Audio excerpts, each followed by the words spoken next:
Mi interés esta tarde es hablar con ustedes acerca de las acciones de resistencia de los movimientos políticos israelíes ante la violación de los derechos humanos de los palestinos en los territorios ocupados. Hay algunos efectos y hay muchos dilemas políticos y morales para los activistas, y voy a presentar algunos de los dilemas en esta ocasión. ¿Empezamos? ¿Empezamos? Espera un momento. Ok. Vamos a… También presenté afuera, les preparé una lista parcial de algunos de los movimientos y de las organizaciones que trabajan en Israel, de activistas israelíes que trabajan por los derechos humanos en Palestina, y si algunos de ustedes los tienen en mano, también los vamos a presentar. Les voy a hablar brevemente de cada uno de ellos.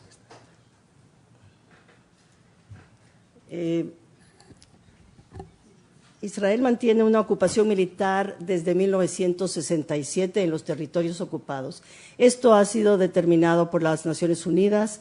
El hecho de que es una ocupación militar está basada en la Cuarta Convención de Ginebra, y una ocupación militar no necesariamente es ilegal, pero necesariamente es temporal. Y una ocupación que lleva 47 años ahora, una ocupación militar, ha producido ya cambios muy grandes en el espacio físico, espacio económico, en el espacio social de Palestina, de los territorios ocupados, y esta es hoy ya hay también, no solo se considera una ocupación militar, sino que ya tiene elementos de colonialismo y apartheid. Por ejemplo, voy a presentar algunos. Esto fue determinado por el reportador especial de la ONU por los derechos humanos de los territorios ocupados en 2007. Primero, ¿por qué se considera ya una colonización y ya no solo una ocupación temporal? Lo primero es que hay una violación de la integridad territorial. Sabemos que hay casi 500,000 de colonos israelíes que viven en los territorios ocupados, en los asentamientos. Esto ya ellos tienen infraestructura, no es una situación temporal. Y cada vez, en cuanto aumentan el número de colonos y toda la infraestructura que los mantiene, que los sostiene, como son las carreteras, como son las carreteras que los llevan a Israel en 5 minutos, cada vez es más difícil eliminar esta barrera para la construcción de la paz. También hay deprivación de la capacidad de autogobierno. Este es otro elemento de la colonización. Hay imposición de mecanismos legales.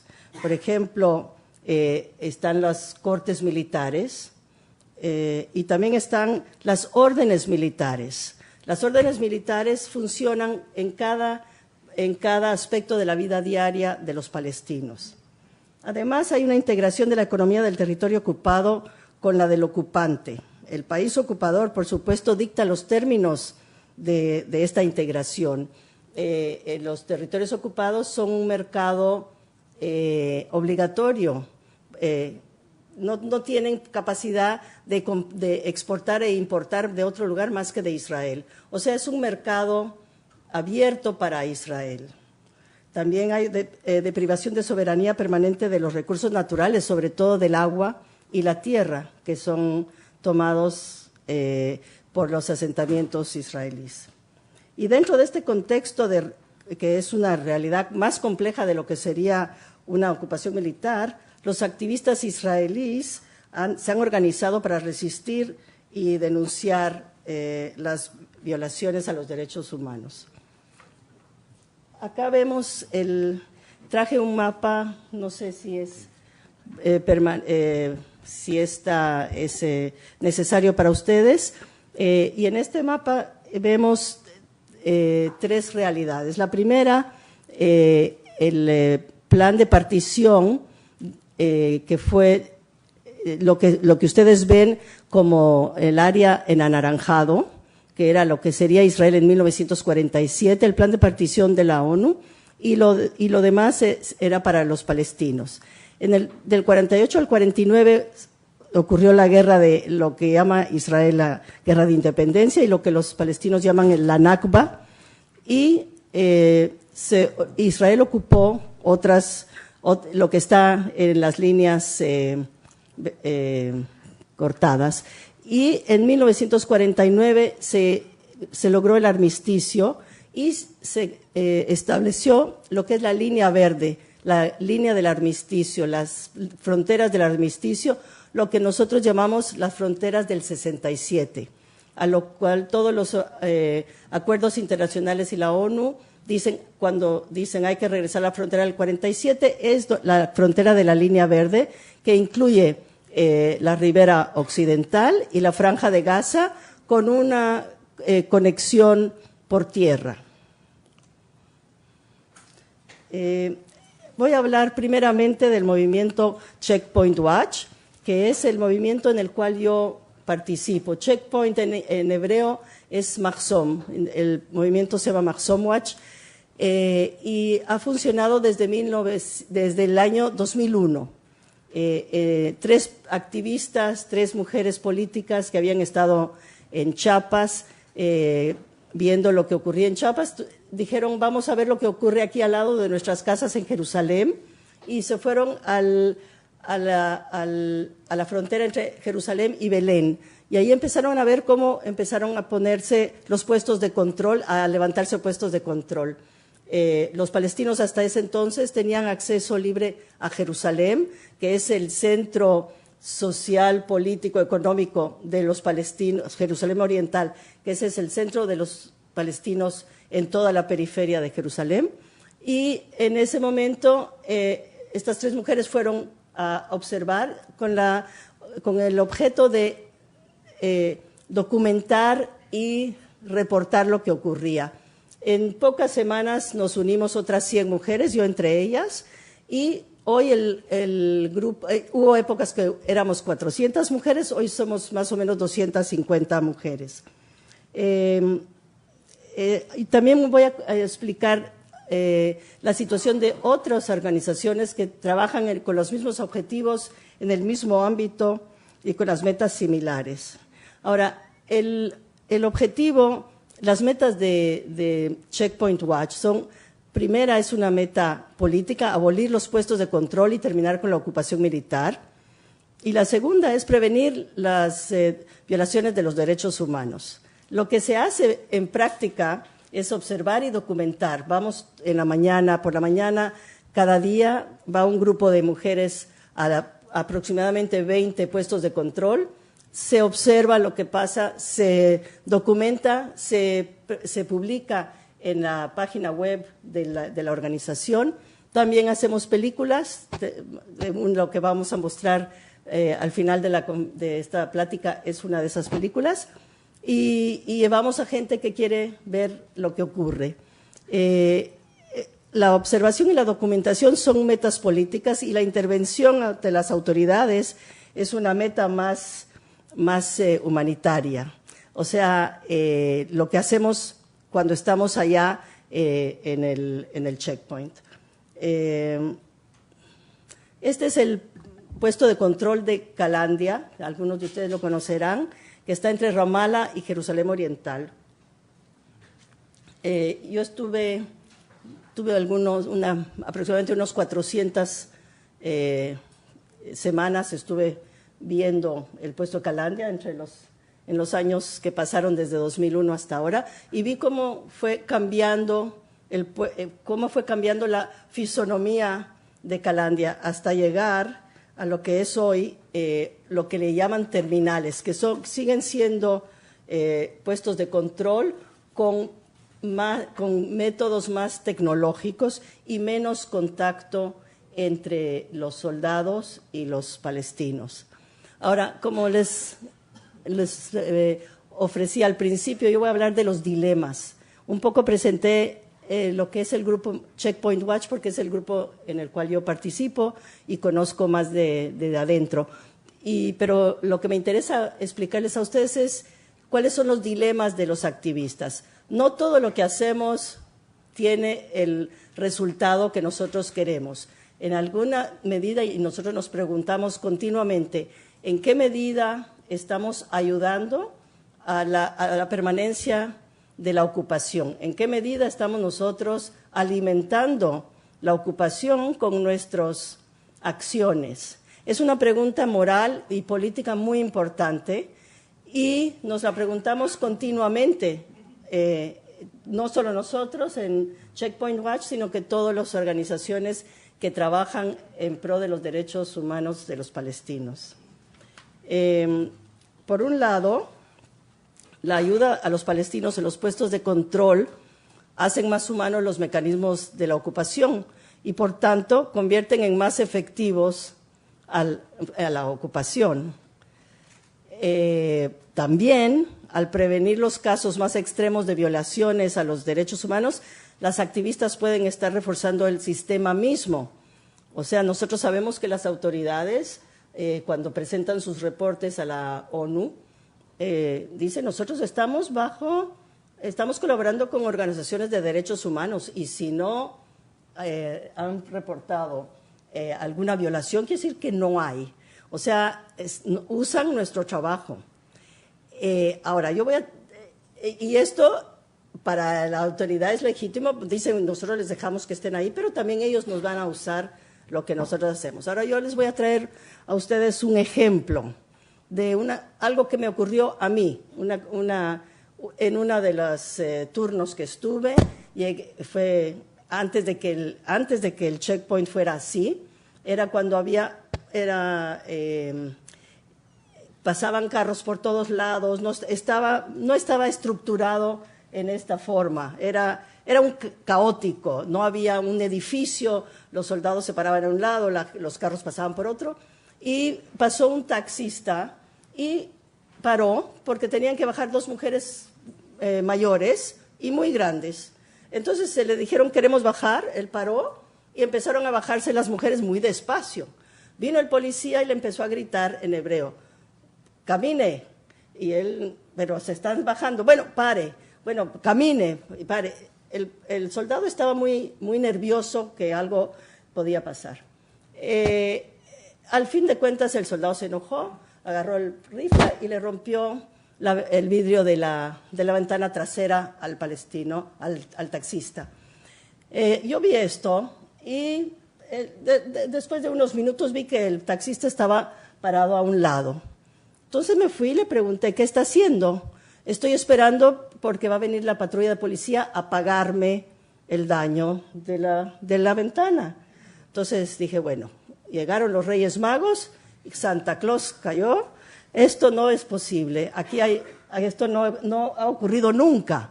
Entonces fui con el capitán del checkpoint y le pregunté, ¿qué pasa? El taxista trató de atropellar al soldado y ahorita lo vamos a llevar para apresarlo. Entonces ahí traté de convencerlo. Nosotros sabíamos que ahí es cuando empiezan las tratativas para ayudar a un caso personal. No, él no sabe, no fue así, le dijo vaya, regrese, vaya, mejor suéltelo, tratando de que no llegara más adelante. Suéltelo, no pasó, no, ya no lo soltaría, pero no puedo porque ya llamé a la policía y ya vienen por él. Entonces fui con el taxista y le dije, mire, lo van a llevar a la jefatura, lo van a investigar, no confiese nada que no hizo. Nosotros vamos a ir también, todas las mujeres que estábamos en el turno, éramos 5, vamos a ir con usted y vamos a dar, yo voy a atestiguar lo que vi, no se deje presionar. Vino la patrulla, lo llevó, nosotros fuimos detrás de él, llegamos a la jefatura y les cuento con detalles porque aquí hay muchos elementos de lo que ocurre en la sociedad israelí, donde hay mujeres de una clase social especifica que es más alta que la de los soldados y más alta que de los policías investigadores, cuál es el prestigio que tiene cada grupo. Aquí funcionan muchos elementos internos de la sociedad israelí. Llegamos a la jefatura y entonces me acerqué al policía que estaba en la entrada, le dije, ¿quiénes son ustedes? Yo vengo a dar testimonio de lo que le ocurrió en el checkpoint. No tiene que dar testimonio, ya el soldado ya nos explicó lo que ocurrió. Claro, porque viene una señora hablando en hebreo, no hay ninguna posibilidad para el policía que esta persona va a hablar a favor del palestino. Bueno, al fin de cuentas, una de las compañeras le dijimos que caminara dentro de la jefatura y entrara en todas las puertas para que el taxista pudiera saber que estábamos ahí. Y ella entró, quiero ir al baño, voy al baño, ¿dónde está el baño? Entró en todas las puertas hasta que encontró al taxista y a nosotros llegamos a las 5 de la tarde, a las 10 de la noche nos recibió el investigador y entonces ahí le dije, yo soy la doctora Mansbach, no dije soy activista, le dije, me puse con un estatus más alto. Todo esto funcionó, por supuesto, todo esto funcionó. Al fin de cuentas dijeron, lo vamos a dejar ir por la duda, les damos el beneficio de la duda y nosotros lo vamos a llevar al checkpoint, me dijo el policía, con lo cual nosotros no estábamos seguras que iba a llegar entero. No, lo llevamos nosotras de regreso. Este es un caso que se los conté con detalles. ¿Qué tendríamos que hacer cuando tenemos el dilema? ¿Hacerlo o no hacerlo? O sea, ayudar a una persona individual o no. La respuesta es individual para cada uno de los activistas. ¿Hacerlo o no hacerlo? Hay otro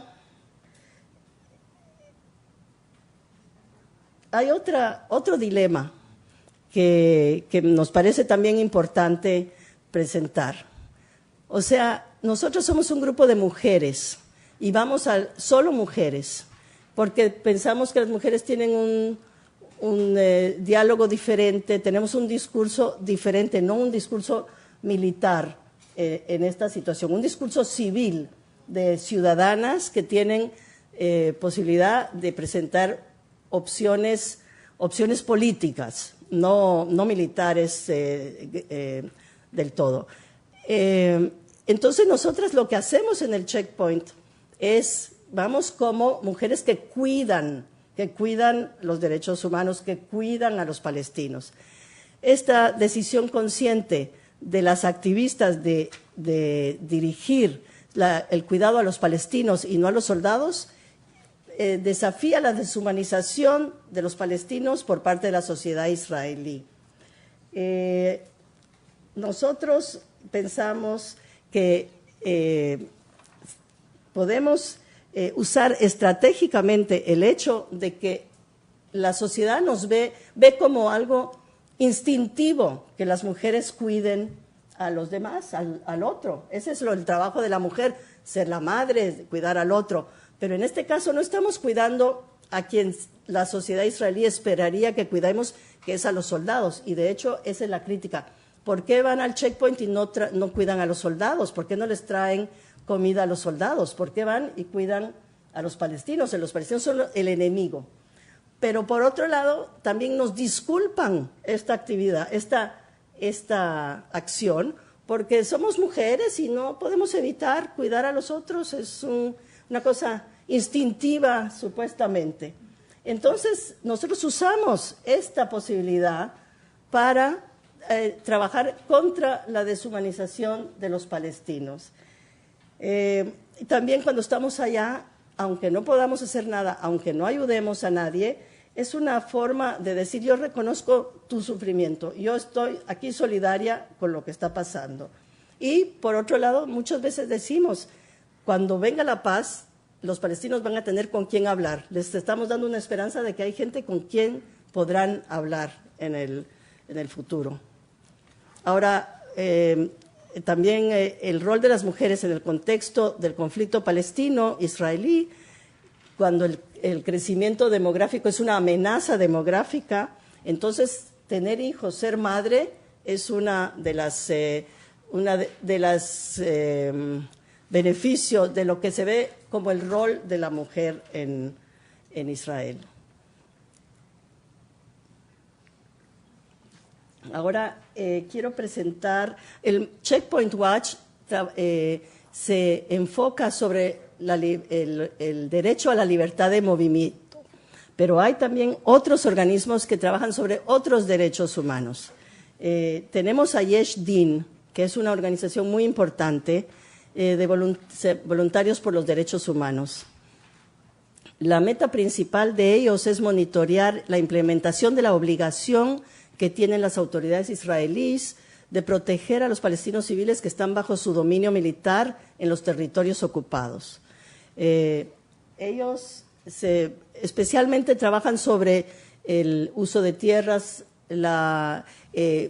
violaciones, actos criminales de los colonos o de las fuerzas militares contra palestinos. Ellos se ocupan de violaciones relacionadas con usurpación de tierra y propiedades palestinas y exigen justicia con casos individuales a través de los cuales muestran los mecanismos estructurales de violación de derechos humanos y con ellos se presentan a la Corte Suprema de Justicia. Ahora, aquí algunos de ustedes conocerán, esta es la calle Al-Shuhada, la calle principal en Hebrón, que está cerrada desde 2004. En 2004, en febrero de 2004, un médico colono entró en la cueva del patriarca y mató a 29 musulmanes que estaban rezando y hirió a muchos otros.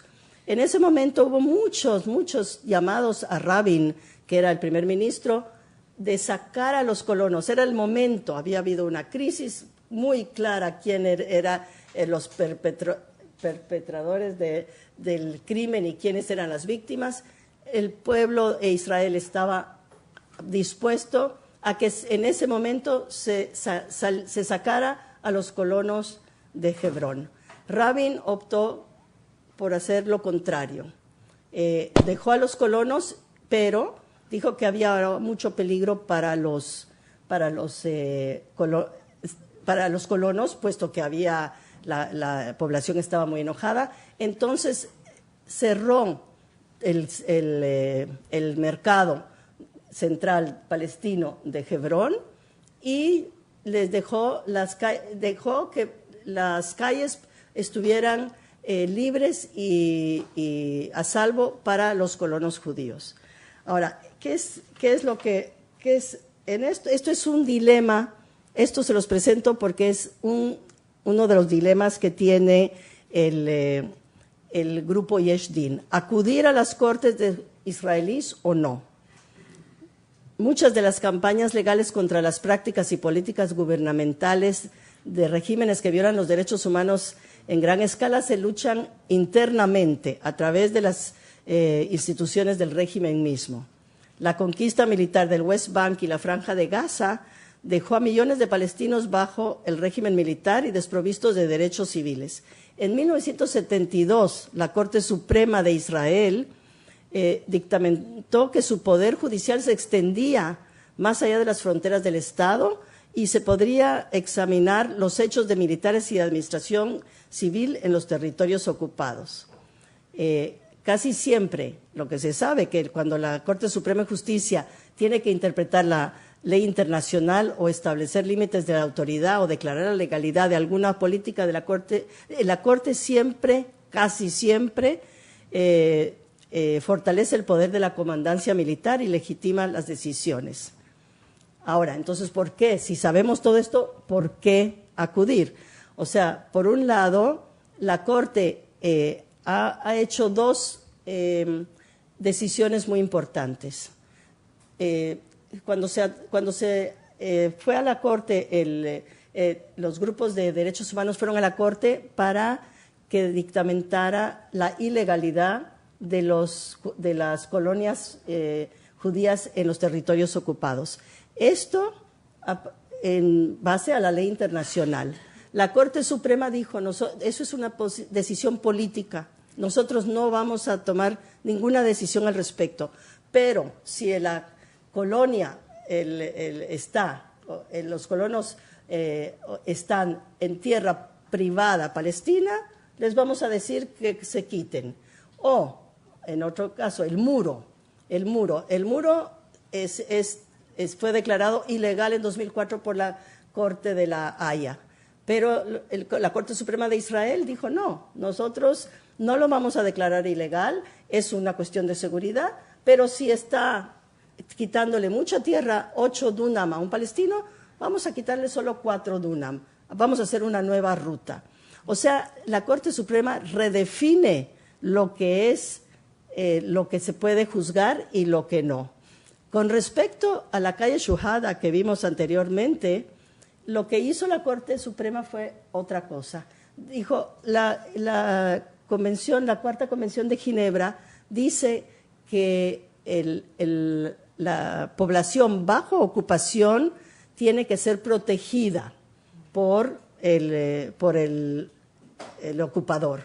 Y la Corte Suprema dijo, los derechos de todos los que están en el territorio ocupado tienen el mismo peso. Entonces, si los colonos israelíes tienen el mismo derecho que los palestinos, por eso vamos a hacer la ruta, vamos a cerrar el mercado para proteger los derechos los derechos de los colonos y su seguridad.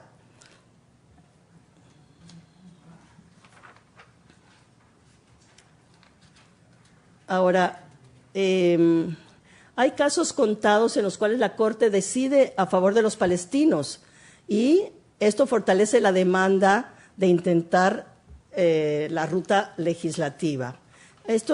Hay un activista y más que nada es un analista político, se llama Michael Sfard. Aquí tienen ustedes la cita de uno de los artículos que él publicó.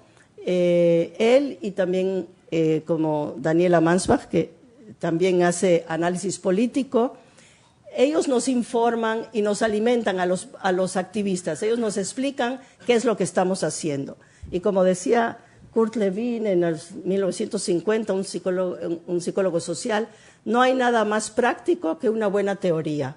Y esto es real, porque a nosotros nos ayuda mucho entender qué es lo que estamos haciendo. Nosotros somos activistas, hacemos lo que creemos que estamos haciendo. No estamos viendo todas las repercusiones o analizando las teorías que se pueden aplicar a lo que nosotros hacemos.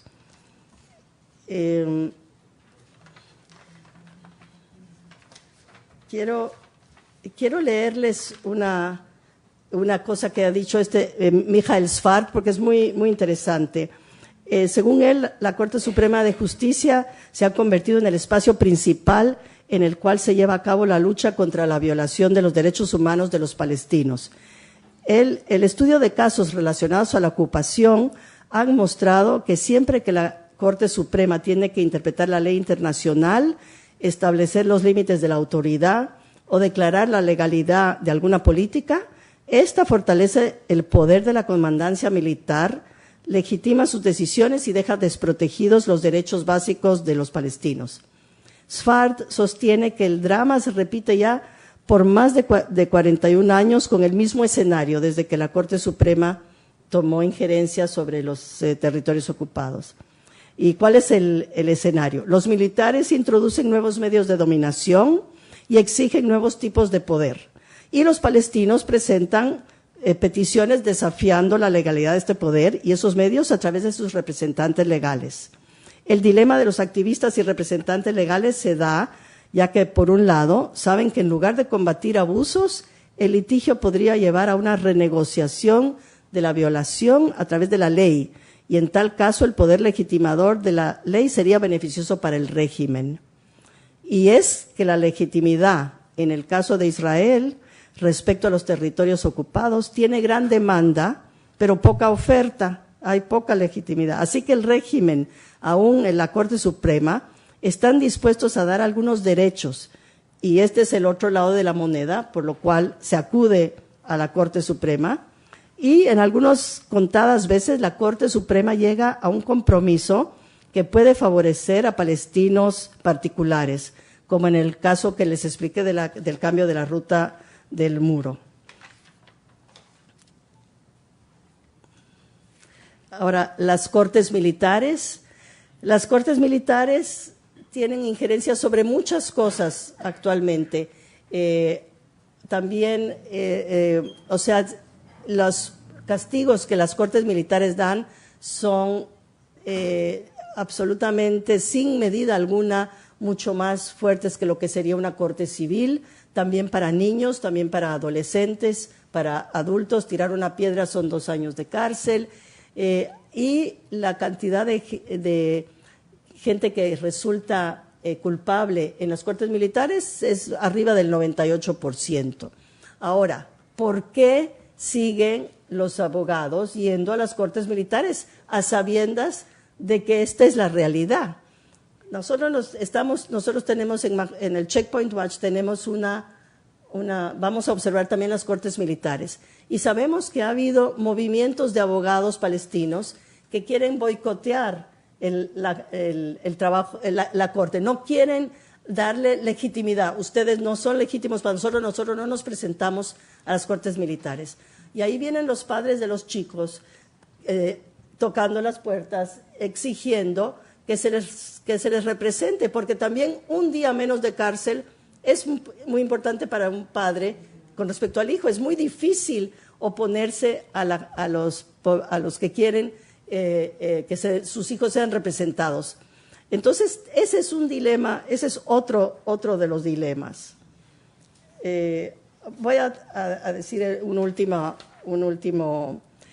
grupo, se llama B'Tselem. B'Tselem quiere decir en su imagen y semejanza. Viene del Génesis, y Dios creó a los seres humanos a su imagen y semejanza. B'Tselem es una organización dedicada a la documentación sistemática y educación del público israelí acerca de las violaciones de los derechos humanos, y sobre todo hay un programa, ellos documentan sobre muchas cosas. En el papel que les dejé, que tienen ustedes al lado, explica más lo que hace B'Tselem. Pero para mí, en este caso, lo importante es contarles que ellos encontraron un programa que es genial. El programa, ellos compraron muchos aparatos de video y los repartieron por todo el West Bank. Le repartieron miles de cámaras de video en diferentes pueblos y en diferentes regiones. Entonces, ¿qué ocurre ahora?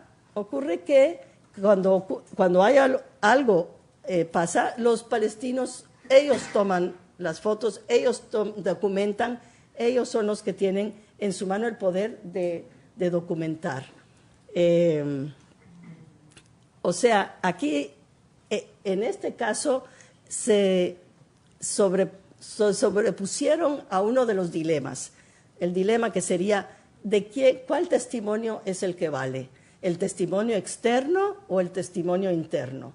Nosotros sabemos, y nos ha ocurrido muchas veces, que cuando al principio de nuestro trabajo, hace 10 años, nos decían, queremos, ¿qué es lo que dicen las mujeres del Checkpoint Watch? Nos creían más a nosotros que a los palestinos. Ellos tienen intereses creados, era como intereses, y ustedes no, como que nosotros no tuviéramos intereses. Hoy, con las cámaras de vídeo, o sea, las autoridades tratan de decir que son manipulados las películas, pero es muy difícil demostrar que están manipuladas las películas, y no están manipuladas. Y ha habido muchos casos que los palestinos mismos toman el video de lo que está ocurriendo. Entonces, esto le da protagonismo y le recuperan la voz y el prestigio. Ahora, entonces terminamos. Aquí hay una lista parcial de las organizaciones israelíes en pro de los derechos humanos. Tenemos la primera, fue un orden, el orden no tiene importancia. Physicians for Human Rights, son médicos por los derechos humanos. Ahí está el website. Ellos es un grupo muy importante que trabajan sobre derechos de salud. Como les digo, cada organización tiene trabajan sobre otros derechos. Está rompiendo el silencio, que creo que algunos de ustedes los conocen. Son soldados israelíes que hablan sobre su servicio en los territorios ocupados y tienen mucho prestigio, mucha importancia en Israel, porque cuando ellos vienen y dicen, yo estuve en el ejército, estuve 3 años, yo sé lo que pasa, y mi trabajo fue básicamente estar trabajando con civiles. O sea, ellos explican que están cuidando civiles y tratando con civiles y gente que no tiene ningún problema con las autoridades, ni con pasar de un lado a otro, ni ningún problema de seguridad. Está Checkpoint Watch, que ya les expliqué, la Asociación de Derechos Humanos, que fue una de las primeras y trabajan desde 1972. Está BIMCOM, que son planeación urbana. Ellos tratan mucho también la cuestión de derribación de casas y presentan programas para construcción. Está el Settlement Watch Team del Paz Ahora, que es muy importante. Ellos, cada vez que hay una nueva ola de construcción de asentamientos, inmediatamente lo anuncian, y eso es importante. Está B'Tselem, que les hablé, y hay un grupo interesante que se llama Rabinos por los Derechos Humanos. Y en un país como Israel, en el cual no hay separación entre Estado y religión, no hay separación, entonces ellos están, el objetivo de ellos es que se escuche la voz rabínica de la conciencia y dar a la traducción judía dar voz a la traducción judía de derechos humanos. Y Yesh Din también. Y ahora, antes de presentarles la película, tenemos una película que se hizo en 2010 en un poblado dentro de Jerusalén Oriental, y está rodeado de asentamientos. El poblado se llama Nevi Samuel, y tenemos un documental corto que hicimos nosotros, el Checkpoint Watch, junto con la organización BIMCOM, que son los que conocen la realidad de planeación urbana, y con la periodista Amira Haas, que tal vez algunos de ustedes conocen. Y este documental muestra muchos aspectos de la vida diaria de la gente que vive en estos lugares que están rodeados por asentamientos y tienen un checkpoint para salir. Ahora, para terminar lo que voy a decir, en vista del continuo deterioro de los derechos humanos de los palestinos y el fracaso de las activistas cuyos esfuerzos son mediatizados y utilizados por el régimen de la ocupación. Hablo aquí de fracaso, pero el fracaso es una cuestión relativa, como ustedes vieron. Ha habido ayuda individual a mucha gente. No hemos podido acabar con la ocupación. La ocupación está más fuerte de lo que ha estado. O sea, yo hablo de fracaso, pero algunas de mis compañeras estarían muy disgustadas con esto. Entonces, yo pienso que hay que redefinir la realidad actual y reevaluar las estrategias de resistencia y adaptarlas a las necesidades de una lucha no solo contra la ocupación, sino contra un sistema híbrido que incluye colonización y apartheid y democracia relativa. Hay democracia adentro de Israel para los judíos, hay una democracia un poco menos para la minoría árabe en Israel, y los palestinos de los territorios ocupados viven una dictadura militar. Así que hay un sistema híbrido que hay que comprender y es muy complicado. Ahora Vamos a verla. Muchas gracias, Ivonne. Y lo que hacemos es, antes